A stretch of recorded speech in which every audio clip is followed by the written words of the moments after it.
بسم اللہ الرحمن الرحیم۔ قرآن پاک میں ہے کہ عقلمند وہ لوگ ہیں جو کھڑے بیٹھے لیٹے ہر حال میں اللہ تعالیٰ کو یاد کرتے رہتے ہیں، اور حدیث شریف میں ہے کہ اپنے گھروں کو قبرستان مت بناؤ، یعنی گھروں کو اللہ کے ذکر سے آباد رکھو۔ اور قرآن پاک میں ہے وَمِنَ اللَّيْلِ فَتَهَجَّدْ بِهِ نَافِلَةً لَكَ، رات کے کسی حصے میں تہجد پڑھ لیا کیجئے جو آپ کے حق میں ایک زیادہ چیز ہے۔ وَالَّذِينَ يَبِيتُونَ لِرَبِّهِمْ سُجَّدًا وَقِيَامًا، یہ عباد الرحمن اللہ کے خاص بندوں کی نشانی میں سے ایک ہے جو راتوں کو اپنے رب کے آگے سجدے اور قیام یعنی نماز میں لگے ہوتے ہیں۔ ایک اور آیت میں بتایا گیا مفہوم، یہ ایسے لوگ ہیں ان کے پہلو یعنی ان کے جسم خوابگاہوں یعنی اپنے بیڈ اور بستر سے علیحدہ رہتے ہیں، اپنے رب کو خوف اور امید سے پکارتے رہتے ہیں، جو کچھ ہم نے ان کو دیا ہے اس میں سے خرچ کرتے ہیں۔ اور مسلم شریف کی روایت ہے کہ رات میں ایک لمحہ ایسا آتا ہے اس میں مومن بندہ یا بندی اللہ تعالیٰ سے دنیا اور آخرت کی جو بھلائی مانگیں اللہ تعالیٰ عطا فرما دیتے ہیں، اور یہ لمحہ ہر رات کو آتا ہے۔ اور جنت میں ایسے محل اونچے اونچے بالا خانے کہ جن کی باہر کی چیزیں اندر سے اور اندر کی چیزیں باہر سے دکھائی دیتی ہیں، یہ ان لوگوں کے لیے ہیں جو غریبوں کو کھانا کھلاتے ہیں اور سلام کو پھیلاتے ہیں، اور رات میں ایسے وقت تہجد پڑھتے ہیں جب لوگ نیند کی آغوش میں ہوتے ہیں۔ یہ ابن حبان کی روایت ہے۔ قیامت میں اعلان کیا جائے گا کہاں ہیں وہ لوگ جو رات کو اپنے بستر سے دور رہتے تھے، تھوڑے سے لوگ کھڑے ہوں گے اور یہ بغیر حساب کتاب کے جنت میں چلے جائیں گے۔ ابن ماجہ میں روایت ہے کہ سلیمان علیہ السلام کی والدہ نے سلیمان علیہ السلام کو نصیحت کی کہ میرے بیٹے رات کو زیادہ مت سونا، رات کا زیادہ سونا قیامت کے دن انسان کو تنگ دست کر دے گا۔ اور ابو داؤد قیام اللیل کے باب میں حدیث ہے کہ رات کا کھڑا ہونا یعنی تہجد پڑھنا کبھی مت چھوڑنا، اس لیے کہ آپ صلی اللہ علیہ وسلم نے زندگی بھر تہجد کی نماز نہیں چھوڑی، یہاں تک کہ آپ صلی اللہ علیہ وسلم بیمار ہوتے یا تھکے ہوئے ہوتے تو بیٹھ کر تہجد پڑھ لیتے تھے۔ اور بخاری میں ہے کہ آپ صلی اللہ علیہ وسلم نماز پڑھنے کے لیے اتنی دیر کھڑے رہتے تھے کہ قدم مبارک سوج جاتے تھے، تو ام المومنین عائشہ رضی اللہ عنہ نے پوچھا کہ آپ اس قدر عبادت کیوں کرتے ہیں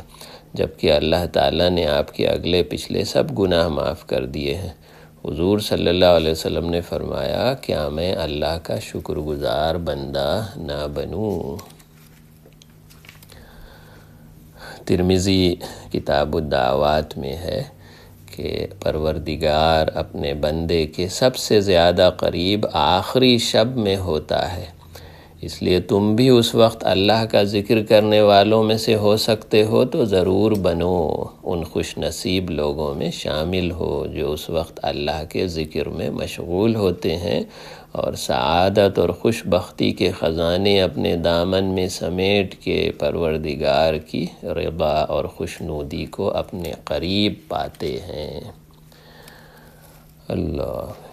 برکتیں، کرامتیں، رحمتیں، گناہوں کی معافی، نور، اللہ کا قرب، ولایت کے درجات۔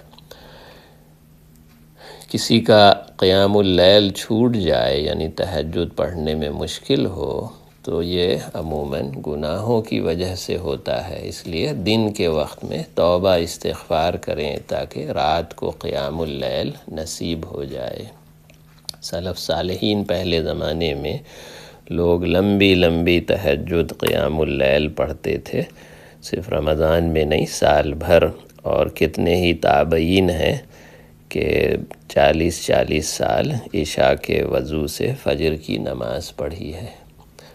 امام ابو حنیفہ رحمۃ اللہ علیہ کے شاگرد ان کے ساتھ رہے 6 مہینے تک، کسی رات کو نہیں دیکھا کہ امام صاحب نے زمین سے پیٹھ لگائی ہو، اور رات کے لیے امام صاحب کے پاس بستر ہی نہیں تھا، کیونکہ رات کو سوتے ہی نہیں تھے۔ رات کے آخری پہر آواز لگتی ہے، حل من سائل حل من مستغفر، یعنی کوئی مانگنے والا ہے، کوئی مغفرت مانگنے والا ہے، تو کوشش کر کے تہجد قیام اللیل پڑھیں۔ جن کو صحت طاقت ہے، فرصت ہے، وہ رات کے آخری پہر میں 1-2 گھنٹہ پہلے اٹھ جائیں، اور رمضان میں تو سحری کی وجہ سے سہولت ہے کہ سحری کے لیے آدمی اٹھتا ہی ہے، اور جو بیمار ہیں اور کمزور ہیں اور ان کو صحت کے حالات ہیں، تو رات کو عشاء کے بعد وتر سے پہلے جو بھی نماز زائد نفلیں پڑھ سکیں، کم سے کم 2 نفل پڑھ لیے تو وہ تہجد میں شامل ہے، اور مغرب کے بعد اوابین کی نماز پڑھیں 6 رکعت 2 جمع 2 جمع 2، تو 12 سال کی عبادت کا ثواب ملے گا۔ اور رات میں کسی وقت آنکھ کھل جائے اور چاہیے تو آدمی بیٹھ جائے، وضو کر لے، کچھ تہجد پڑھ لے، دعائیں کر لے۔ اگر بہت کمزوری ہے، صحت کے حالات ہیں اور دن میں بچوں کے کام کاج بہت زیادہ ہیں، تو ایسے آدمی، خاتون یا مرد کو چاہیے کہ رات کو جب آنکھ کھلے تو اس وقت ہو سکے تو بیٹھ جائیں اور تیمم کر لیں، اور اگر یہ بھی نہ ہو سکے تو آدمی لیٹے لیٹے ہی کچھ دعا، ذکر، استغفار میں لگے، اور تیسرا کلمہ پڑھ لیں، سبحان اللہ والحمد للہ ولا الہ الا اللہ واللہ اکبر، اور چوتھا کلمہ پڑھ لیں، لا الہ الا اللہ وحدہ لا شریک لہ لہ الملک ولہ الحمد یحیی ویمیت بیدہ الخیر وہو علی کل شیء قدیر، اور کچھ درود شریف پڑھ لیں، اللہم صلی علی محمد افضل صلواتک،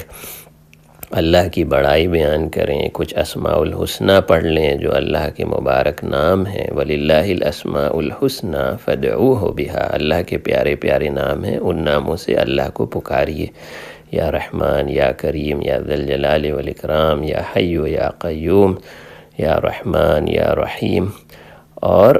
اپنے حاجتوں کے لیے اللہ سے مانگیں۔ جس کو عربی کی دعائیں آتی ہوں، ربنا کی دعائیں شاہی دعائیں ہیں، پیغمبروں کی دعائیں ہیں، قرآن پاک میں پیغمبروں کے استغفار ہیں، ہمارے دربار میں آؤ تو اس طرح مانگو۔ پھر سیرت کی کتابوں اور اذکار کی عربی کتابوں سے، آپ صلی اللہ علیہ وسلم کی احادیث مبارکہ سے زندگی کے ہر مسئلے کے لیے عربی میں دعائیں ہیں، اس کی کتابیں ہیں، تو آدمی ہو سکے تو رات کو ان کو پڑھ لے، اور یہ بھی نہ ہو سکے تو اپنی زبان میں چلتے پھرتے کام کاج، سواری، پیدل، اللہ سے چپ کے کچھ نہ کچھ مانگتا رہے، تو دعاؤں کی قبولیت، نور اور برکت، سعادت، گناہوں کی معافی، اللہ تعالیٰ کا قرب، ولایت کے درجات، بغیر تہجد پڑھے کوئی اللہ کا ولی نہیں بنا، تو برکتیں اور کرامتیں ملیں گی۔ اللہ تعالیٰ ہمیں سال بھر اس نصیحت پر عمل کرنے کی توفیق عطا فرمائے۔ رمضان المبارک میں چونکہ قیام اللیل ہوتا ہی ہے، 20 رکعت تراویح پڑھیں، پھر وتر پڑھیں، تو الحمدللہ تہجد کی ایک شکل حاصل ہو گئی۔ پھر کسی کو توفیق ہو رات کے آخری پہر میں سحری سے پہلے اٹھ کے کچھ پڑھنا چاہے تو بزرگوں نے اس کی اجازت دی ہے، اور نہیں ہو سکا تو تراویح تو اس نے پڑھ ہی لی، لیکن دعا اور ذکر اور استغفار اس کو نہ چھوڑیں، اور سال بھر کچھ نہ کچھ تہجد اور چند رکعتیں عشاء کی نماز کے بعد اضافی پڑھ لیا کریں۔ اللہ تعالیٰ آپ کے گھروں میں رحمتیں، برکتیں، نور، شفا اور فرشتوں کی حفاظت، اور شیطان گھر سے فرار ہو جائے، وسوسوں سے حفاظت، برکتیں اور کرامتیں عطا فرمائے۔ آمین۔ السلام علیکم ورحمۃ اللہ وبرکاتہ۔